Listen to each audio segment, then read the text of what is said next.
Sometimes there's a day when I actually feel really blessed to get up here and give the message. Thinking about the scripture that deeply, I tend to carry around those readings for a couple of weeks before I know I'm going to be preaching on them. It makes me kind of live with it a different way than I do when I'm sitting out there and listening. And this is a very diaconal story. As you may or may not know, I was called a diaconal minister. It's kind of like a permanent deacon in the Lutheran Church. And diaconal ministers, like me and the rest of my 200 plus sisters and brothers around the country, are in word and service ministry, where pastors are in word and sacrament. Most of us are chaplains, or we work at nonprofits. Some work in congregational ministry, serving anywhere from the smallest children to seniors. But anywhere that we can do some good and do something in the way of service for others. And here Jesus is calling his disciples to serve. And for a change, they may argue a little bit, but they actually do it. This is one of the few stories that's in all four Gospels. So obviously it's an important one. Everybody tells this story. There are not very many stories that are told about the life of Jesus by his disciples and by his gospel writers that are in all four places. And it's even pretty much the same in all four places. After the death of John the Baptist, Jesus wants to get away by himself. Instead, as usual it seems, he's pursued by a large crowd. He has compassion on them. He heals their sick among them. He's probably teaching them as well.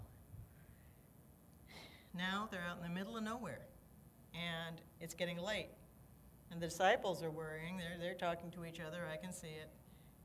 What is everybody going to do to get something to eat? They have food, but only a very little bit. Matthew doesn't even call it, as one of the other gospel writers does, maybe a little boy's lunch. But it's that kind of amount of food. Maybe it's what the disciples have been holding back so they know that they're going to have something to eat that day. We don't know where it comes from in Matthew's gospel. We just know all they have is 5 loaves, and we're talking about probably pita bread-sized loaves, and 2 small fish. And Jesus says, no, you give them something to eat. And I can just see their eyes opening wide. To us? Give them something to eat? Look at all these people. But, in our lessons today, God calls us to come to God, to delight in rich food and listen so we can live. Then the disciples, who have heard these words, Isaiah would have been something they read in their Bible all the time and would have heard in temple.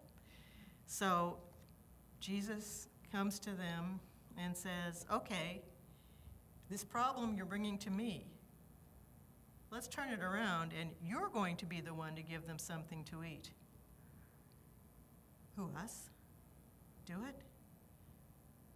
They don't say it's impossible. Sometimes during the things that Jesus asked his disciples to do, they flat out say, oh, we couldn't possibly do that. It's impossible. We can't do that. But this time they say, well, we've only got this little bit. Jesus takes what they have. He lifts it to heaven. He blesses it. He breaks it, and he gives it back to them. And suddenly, it's enough to share with everybody. There's even enough broken pieces to fill 12 baskets. Those words broke and broken popped out at me while I was reading this lesson a lot recently. There aren't any whole fish or whole loaves left, only broken pieces. But there are enough broken pieces to fill those 12 baskets. The disciples do it. They point out what they have, they give it to Jesus. And then it's enough for everybody.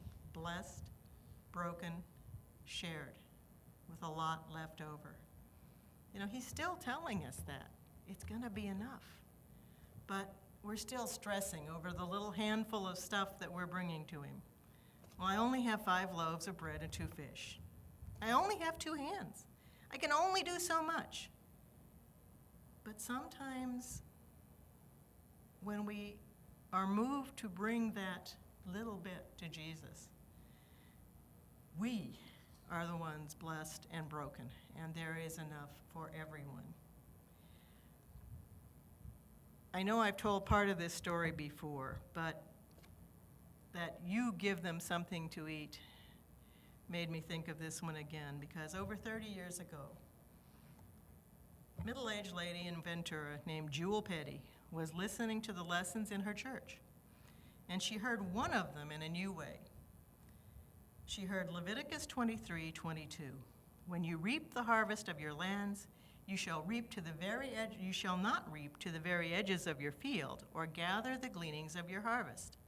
You shall leave them for the poor and the alien. I am the Lord your God. Well, it struck Miss Jewel that there were fields all around her that actually needed gleaning. They might have been big farms. They might have been her neighbor's citrus trees. So she gathered 3 or 4 like-minded people, started asking for permission to go glean those fields and those trees.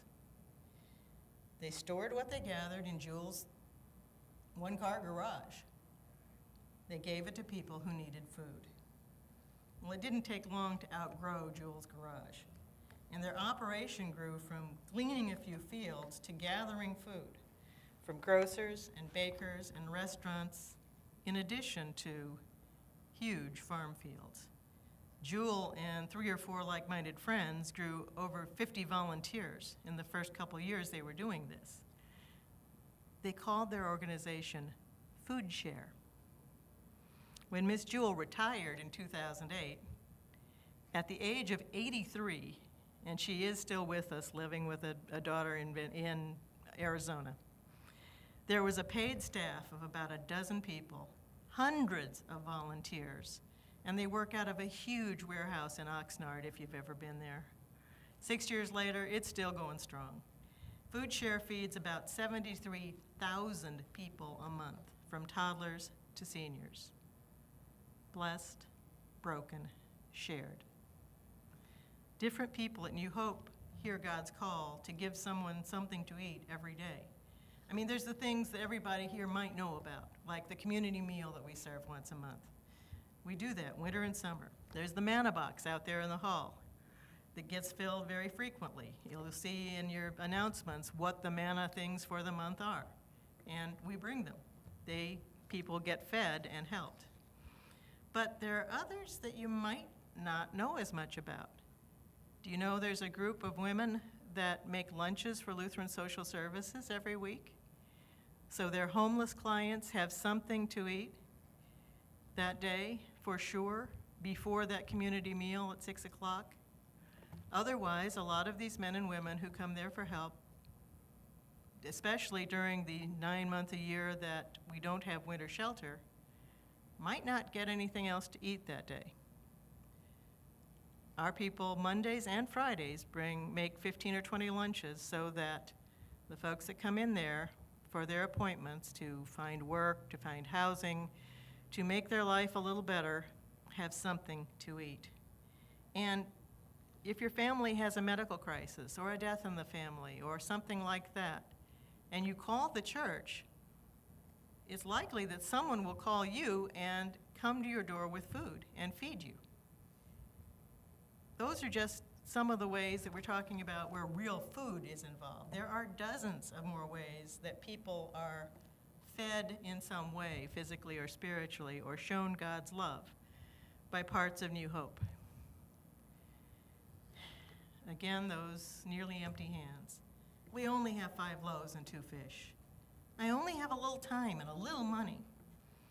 Well, a lady named Michelle works full-time in Westlake Village. From her job in a building near Gelson's, she used to see a really strange character walking the streets with a shopping cart and a wild blonde wig. You might have even seen her years ago yourself. The older woman slept on a concrete bench outside Gelson's. Most nights, even raining, pouring nights. And she yelled at anybody who tried to talk to her or help her. But slowly and patiently, Michelle started building a friendship with the woman whom everybody called Jenny. She brought her food and blankets. Eventually, she talked her into letting Jenny come in out of the cold, and she rented her a hotel room on those worst rainy nights. Michelle's family celebrated Jenny's birthday. They brought her Thanksgiving dinner. They brought their birthday celebrations to Jenny's bench sometimes. And finally, one day, Jenny admitted that maybe, just maybe, she was getting too old and too sick to live outside on a bench. It took over 2 years from that first contact to that admission. Today, Jenny, whose real name is actually June, recently celebrated her 78th birthday. She celebrated it, the third one she's had under roof,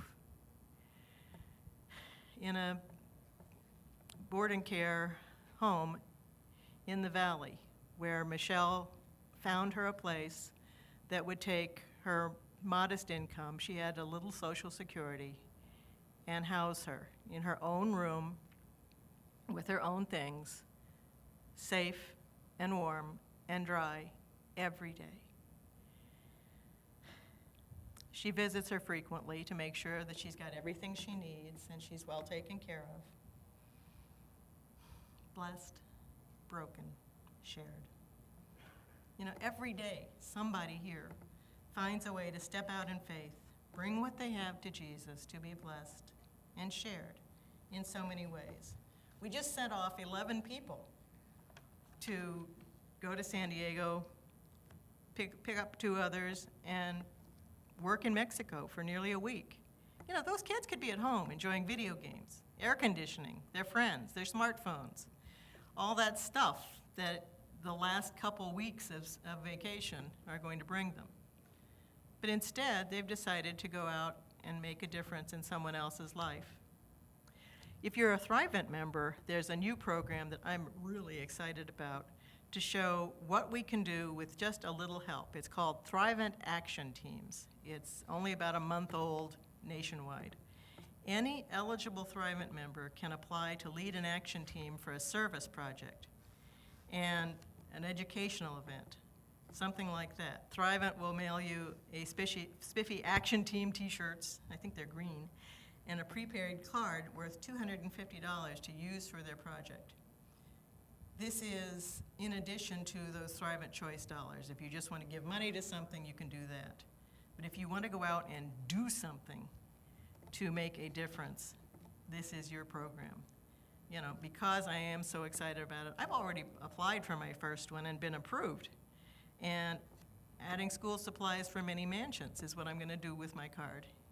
Bring a couple people with me, especially one of the ladies from Many Mansions, to see what exactly they need to round out things for the kids in one of their centers, and do it.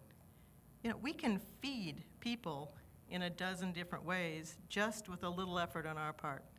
And not from the pulpit, but I will be talking about this more to any of you who want to come do this. It's fantastic. Blessed and broken and shared. It sounds like what we do in a little while up here, where we remember that ultimate breaking and sharing that Jesus did for all of us. When we take what little we have, even if it looks like way too little, it doesn't matter. We bring it to Jesus, and He will bless it. Then He hands it back to us so that we can give them and ourselves something to eat. And chances are good that when we're done, there will still be baskets left over. Broken, but still good. Just waiting for what comes next. Amen.